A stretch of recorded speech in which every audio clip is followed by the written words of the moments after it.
नमस्कार, मेरा नाम ज्ञानेश्वर है और मेरे साथ न्यूज रूम में देव प्रकाश सिंह साहब हैं। हम इनसे आपके बारे में, आपके हक, कानूनी हक और जो दूसरे प्रकार के अधिकार आपको प्राप्त हैं उनके बारे में जानकारी प्राप्त करते हैं। देखिए, आज हम बात करेंगे महिलाओं की। देखिए देव प्रकाश सिंह साहब, हम एक जानकारी चाहते हैं आपसे।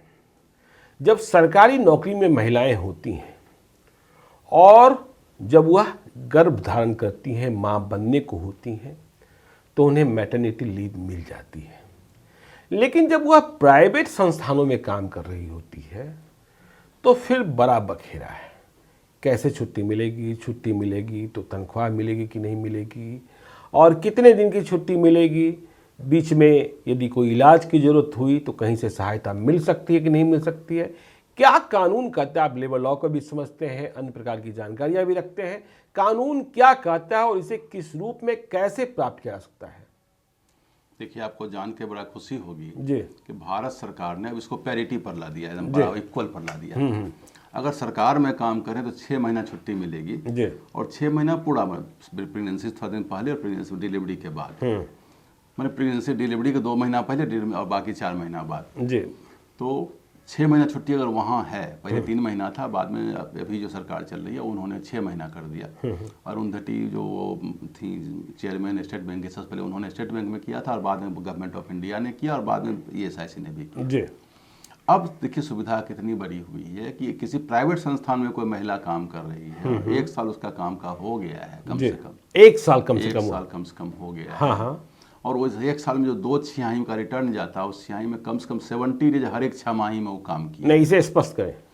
मान लीजिए कि मार्च से लेकर सितंबर तक का एक 6 माही हुआ, जी, उसमें कम से कम 70 डेज, मतलब 2 हाफ ईयरली भी आप कहना चाहते हैं। हाँ, 2 हाफ ईयरली में 70 डेज का मतलब होता है कि महीना में 25 दिन भी वर्किंग डेज है तो 2 महीना 20 दिन जी, अगर काम किए हुए हैं तो उसको पूर्ण जो 6 महीना छुट्टी की सुविधा है वो मिलेगी उसको। और 6 महीना वही वेतन मिलेगा जो वेतन उसको एम्प्लॉयर दे रहा था। उसमें एम्प्लॉयर को कोई लेना देना नहीं, एम्प्लॉयर तो डर जाता है बेकार का कि महिलाओं को करेंगे नियुक्त और 6 महीना मैटरनिटी लीव ले लेगी तो हमारा तो बंटाधार हो जाएगा, हम प्राइवेट संस्थान में 6 महीना वेतन कहाँ से हम वेतन देंगे। सरकार ने कहा आपको नहीं देना है वेतन। अच्छा, आप सरकार ने कहा कि वेतन नहीं देना है, हम वेतन देंगे 6 महीना। कैसे? वो ESIC देगी। अच्छा, ESIC क्या अगर कवर्ड है। हाँ, ESIC फिर से समझाने एक बार।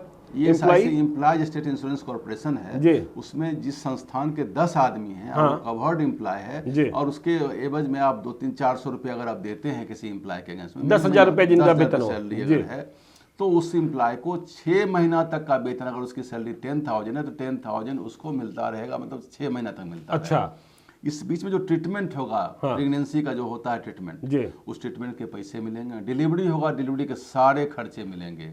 मिसकैरेज अगर होगा तो मिसकैरेज केस में 1 महीना छुट्टी मिलेगी। इतना ही नहीं। अच्छा, ये आप कह रहे हैं कि प्रेगनेंसी होगा तो सारे पैसे मिलेंगे। छुट्टी के बारे में आपने बात कही, तो माँ बनने के पहले 2 महीने की छुट्टी और माँ बनने के बाद बच्चे की देखभाल के लिए 4 महीने की छुट्टी। 2 सप्ताह का फादर को भी मिलेगी, 2 हफ्ते का फादर को भी मिलेगा, मैटरनिटी लीव भी मिलेगी। और इसका पैसा भी सरकार देगी। सरकार देगी, मतलब वो एम्प्लॉय अगर है तो। हाँ, एम्प्लॉय अगर है। अच्छा, एम्प्लॉय अगर है तो हाँ, मतलब ESIC देगा। तो अच्छा, ये बताइए, आपने कहा इस दौरान अगर मान लीजिए कि मदर का डेथ हो जाता है डिलीवरी केस में जी, तो 3 महीना का पैसा उसके डिपेंडेंट को मिलेगा। 3 महीने का पैसा डिपेंडेंट को मिलेगा, ताकि बच्चा कोई ना कोई तो पालेगा ना। हाँ हाँ हाँ, कोई ना कोई तो बच्चा रखे, मतलब सिर्फ 3 महीने का मिलेगा। जो पालेगा 3 महीने का पैसा उसको भी मिलेगा। नहीं, आप हमें ये बताइए, आपने बाकी अगर एम्प्लॉय अगर है वो तो डेथ अगर हो गया है तो उसका 90% पेंशन तो मिलेगा ही मिलेगा अलग से उसका। अच्छा, 90% पेंशन भी मिलता रहेगा? वो मिलेगा जो ऑन ड्यूटी है वो। अच्छा, लीव नहीं है। हाँ, वो जो मैटरनिटी लीव है, जिसको मातृत्व लाभ छुट्टी अवकाश कहते हैं, वो ऑन ड्यूटी माना जाता है। उसमें उसको सर्विस की सीनियरिटी, इंक्रीमेंट कहीं बाधित नहीं होगा, सब कुछ मिलता रहेगा। डिलीवरी के सारे खर्चे मिलेंगे, जच्चा बच्चा दोनों के इलाज का पूरा पैसा मिलेगा। नहीं, आपने कहा डिलीवरी के सारे पैसे मिलेंगे। डिलीवरी के सारे पैसे सरकारी अस्पतालों के लिए सिर्फ मिलेंगे, प्राइवेट हॉस्पिटल के मिलेंगे। आजकल तो देखिए हर बात में सिजेरियन। कोई एम्प्लॉय पटना में आपके यहाँ काम कर रही है, उसका घर नालंदा पड़ता है, वहाँ बिहार शरीफ में हॉस्पिटल है, तो वो थोड़े यहाँ पटना में रहेगी, तो वहाँ जाएगी, वहाँ जो हॉस्पिटल है वहाँ ट्रीटमेंट कराएगी। वो नाम लिखा के दे देती है, हो जाए, रेफर करा लेगी यहाँ से, वहाँ ट्रीटमेंट कराएगी, सारे खर्चे। वो इम्पेनल हॉस्पिटल है वहाँ पर बना हुआ, हर एक डिस्ट्रिक्ट में बना हुआ है। अच्छा, आप जाइए, कैशलेस ट्रीटमेंट कराइए, वहाँ पर 1 पैसा नहीं आपको लगेगा, प्राइवेट का भी। अच्छा, मैं और स्पष्टता के साथ समझना चाहता हूँ, जो वीडियो हमारे देख रहे हैं जो फीमेल वर्कर्स हैं, यदि वो ESIC से रजिस्टर्ड नहीं है तो वो अपने संस्थान के प्रमुख को कैसे कह सकते हैं, उन्हें कैसे कन्विंस करें? जैसा आप भी कहते हैं कि कई बार मालिकों को लगता है कि पैसा तो मुझे देना होगा, इसलिए वो इन सुविधाओं से अपने को दूर रखना चाहते हैं। तो क्या करें जो एम्प्लॉई हैं, अपने मालिक को क्या कहें? ये मैंडेटरी प्रोविजन है जी। अगर 10 एम्प्लॉय है तो और सैलरी उसकी 21,000 से कम है तो देना ही देना है। हाँ हाँ। अगर कोई लेडी एम्प्लॉय चली गई ESIC में कि मैं फलाने जगह काम कर रही थी, मेरा वेतन 20,000 है और मैं इतने दिनों से काम कर रही हूँ, मेरा ESIC होना चाहिए, लेकिन मेरे एम्प्लॉयर ने नहीं दिया, तो एम्प्लॉयर से पैसा लेने की जिम्मेवारी ESIC की बनती है, न कि उस एम्प्लॉय की बनती है। अच्छा। और उसको मिलेगा सुविधा। हाँ। आपको मैं बता दूं कि घटना घटी थी मोरजलोक में, एक गार्ड था कॉर्पोरेशन बैंक में, मारा गया था और मर्डर हो गया था। अच्छा। हाँ। आपको एक बात 2-3 साल पहले या 4 साल पहले घटना, मोरजलोक की घटना है जी। तो मारा गया था, उसका ESIC कवरेज नहीं था।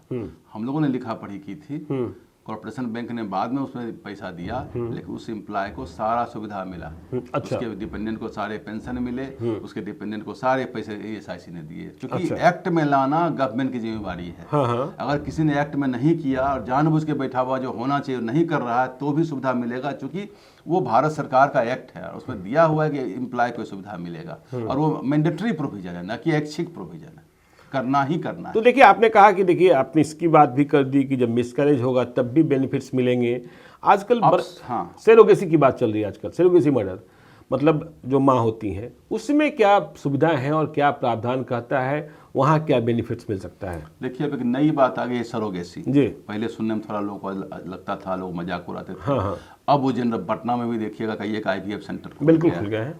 तो सरोगेसी केस में दूसरी कोई माँ हो, उसको हम लोग लॉ के भाषा में कहते हैं कमीशनिंग मदर। हाँ बिल्कुल। जिस माँ से बच्चा पैदा लेता है वो बायोलॉजिकल मदर दूसरी होती है और एक्चुअल मदर जो लीगल मदर दूसरी होती है। जी। तो जो मदर कमीशनिंग मदर होंगी और वो एम्प्लॉय जिसका सरोगेट बच्चा हो रहा है, तो उसको 3 महीना का पैसा उसको भी मिलेगा। जी। यह भी नियम आ गया। अच्छा। सरोगेसी के केस में भी, और सरोगेसी के भी कुछ खर्चे उसमें से मिलते हैं ESIC। हाँ। वो सुविधा भी मिलेंगी। तो वो सुविधा भी मिलेगी। तो आपने समझा कि देखिए, जो प्राइवेट सेक्टर में काम करने वाली महिलाएं भी हैं, चाहे वो बहुत ही छोटा सा संस्थान हो, शर्त सिर्फ इतनी है कि कम से कम 10 हो। ESIC में संस्थान के जो मालिक हैं वो अपने को रजिस्टर्ड करावें, और इसके बाद न्यूनतम डे पर देखिए 10,000 का वेतन 325 रुपये ही सिर्फ मालिक को देने हैं और 75 रुपये एम्प्लॉय को देना है। एक बात मैंने और कह दिया, बहुत बड़ा अधिकार की बात मैंने कह दिया। हाँ। आपके माध्यम से जी। कि ऐसे जगह काम जहाँ एम्प्लॉयर नहीं दे रहा है पेमेंट, हाँ। वो लेकिन हैं एलिजिबल हैं, हाँ। उनको मिलेगा, और जाके वहाँ कंप्लेन करें, उनको सारी सुविधा मिलेगी, एम्प्लॉयर से पैसा रिकवर किया जाएगा, वो अलग बात। तो देखिए, देवप्रकाश सिंह साहब ने आग लगाने की बात भी कह दी, बहुत सारे एम्प्लॉयर परेशान हो जाएंगे, लेकिन खैर चलिए, ये कानूनी हक है और दायित्व भी है, वेलफेयर लेजिस्लेशन है। हाँ, तो कर्मचारी के हक में है, कर्मचारी के हक में है, और हम हक की बात करते रहते हैं। तो इन्हीं सब जानकारियों के लिए आप देखते रहिए हमारे चैनल को। यदि अब तक आपने इसे सब्सक्राइब नहीं किया है तो जरूर कर लीजिएगा, और यदि इस वीडियो को आप फेसबुक पेज के माध्यम से देखें तो पेज को लाइक कीजिएगा, ट्विटर पर भी हमें फॉलो कीजिए। धन्यवाद।